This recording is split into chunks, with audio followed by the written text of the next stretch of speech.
ગીર સોમનાથ જિલ્લાના લોકો માટે આરોગ્ય ક્ષેત્રે વેરાવળમાં ડોક્ટર સિદ્ધાર્થ કે બારડ એમડી મેડિસિન દ્વારા અત્યંત આધુનિક સુવિધાઓ જેવી હાર્ટ એટેક, હાર્ટ ફેલિયર, સર્પદંશ, વિષી દંશ, ઝેરી દવા પીધેલી સારવાર, લકવો, હૃદય તથા વાલ્વના રોગો, ફેફસા તથા શ્વાસની બીમારીઓ, પેટ અને આંતરડાના રોગો, તાણ, આંચકી, બીપી, ડાયાબિટીસ, થાઇરોઇડ, મગજનો તાવ તેમજ ડેન્ગ્યુ, મલેરિયા અને કિડનીના રોગો માટેની આ હોસ્પિટલમાં સારવાર ઉપલબ્ધ થશે તેમ હોસ્પિટલના ડોક્ટર સિદ્ધાર્થ બારડે પત્રકાર પરિષદમાં જણાવ્યું હતું.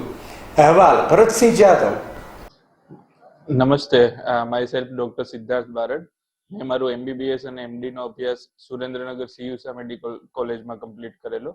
ત્યારબાદ ત્યાં જ 2 વર્ષ SRશીપ અને આસિસ્ટન્ટ પ્રોફેસરશીપ કરેલી ત્યાંથી. ત્યારબાદ હું અહીંયા 8 મહિના અતુલ ચગ મેમોરિયલ હોસ્પિટલ વેરાવળ ખાતે ફરજ નિભાવતો હતો. ત્યારબાદ અત્યારે મેં શાશ્વત હોસ્પિટલ એન્ડ ICU કરીને વેરાવળમાં જ રેયોન ફેક્ટરીની સામે પોતાનું હોસ્પિટલ સ્ટાર્ટ કરેલું છે.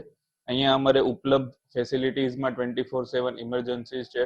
3 બેડનું મલ્ટી ફેસિલિટી વાળું ICU અવેલેબલ છે, જ્યાં ventilator, infusion pump, BiPAP, oxygen વગેરેની સુવિધા છે. સાથે સાથે અહીંયા જનરલ વોર્ડ, સ્પેશિયલ રૂમ બધાની સુવિધા ઉપલબ્ધ છે. અમારી હોસ્પિટલમાં અવેલેબલ સુવિધાઓમાં દરેક પ્રકારની ઇમરજન્સી જેમ કે સર્પદંશ, વિચ્છીદંશ છે, ઝેરી દવા પીધેલાની હાલતમાં દર્દી આવેલા હોય એમની સારવારનું છે, કોઈ પણ જાતના તાવ છે, મગજનો તાવ હોય, કિડની, હૃદય, ફેફસા એમની બીમારી હોય એની સુવિધા ઉપલબ્ધ છે. તેમજ OPD સોમથી શનિ સુધી OPD અને 24/7 હોસ્પિટલમાં આપણી પાસે અદ્યતન સુવિધાઓ વાળું ICU છે, જે વિચારીએ આપણે કે જેના માટે દર્દીએ રાજકોટ ને ત્યાં સુધી લાંબા થવું પડતું હતું. અહીંયા જ આપણને 24/7 કોઈ બી ટાઈમે વેન્ટિલેટર, એની સાથે સાથે ઇન્ફ્યુઝન પંપ અને જે લેવલ 3 ICU ની જે જરૂર પડે છે એ બધી સગવડતાઓ આપણી પાસે ઉપલબ્ધ છે.